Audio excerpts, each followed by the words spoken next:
Président, honorables députés, messieurs les ministres et leurs accompagnateurs, je vous salue tous. Monsieur le ministre, je ne reviendrai pas sur ce que j'avais dit la dernière fois, sur tout le bien que je pense de vous à la tête de ce département.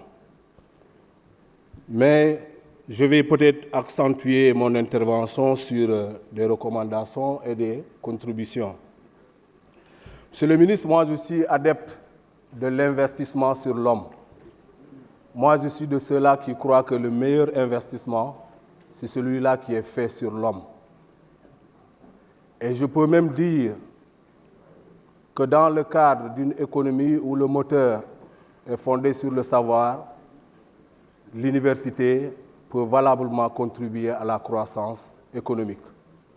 Monsieur le ministre des Finances, sûrement, vous ne me démentirez pas.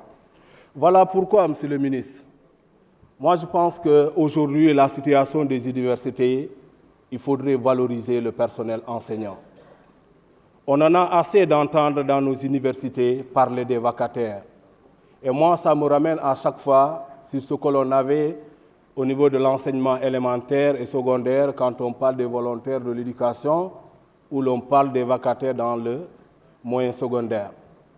Il faut valoriser les universitaires. Et pour cela, monsieur le ministre, je pense qu'il faut recruter massivement des enseignants dans les universités.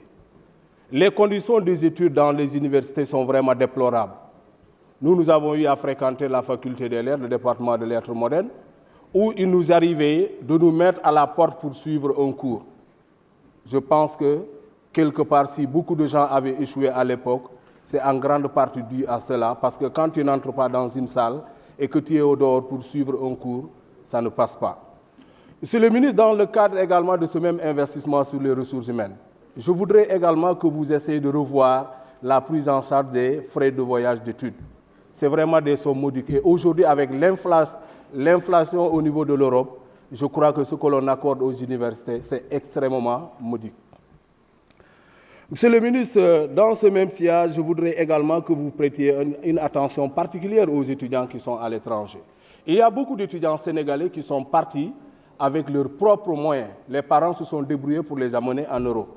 Mais pourtant, ce sont des étudiants qui excellent, mais ils ne bénéficient pas de l'accompagnement de l'État. Moi, j'en ai beaucoup de cas, je pourrais vous dire le moment venu, si vous le permettez, par écrit. Monsieur le ministre, nous sommes à aujourd'hui plus de 10 ans de mise en œuvre du système LMD. Est-ce qu'une évaluation de l'apport conséquent du système LMD est envisagée? Je crois qu'il faut aller dans ce sens-là. Beaucoup de Sénégalais se perdent.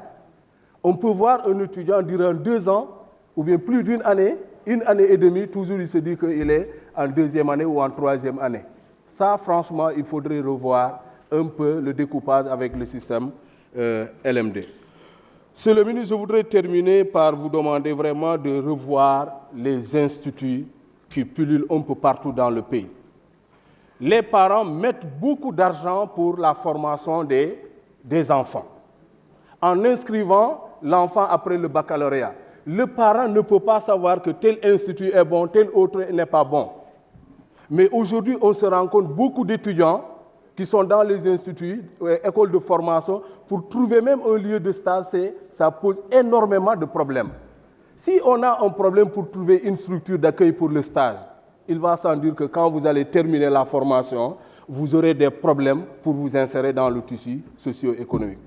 Voilà pourquoi, monsieur le ministre, je pense que pour ce que les parents ne savent pas, il faut essayer de rationaliser, voir ce que le marché de l'emploi aujourd'hui demande, essayer de voir pour orienter les gens vers ça. Les structures qui ne répondent plus aux besoins du marché local, je pense que ça ne vaut pas la peine que les parents injectent de l'argent. Mais les parents ne savent pas.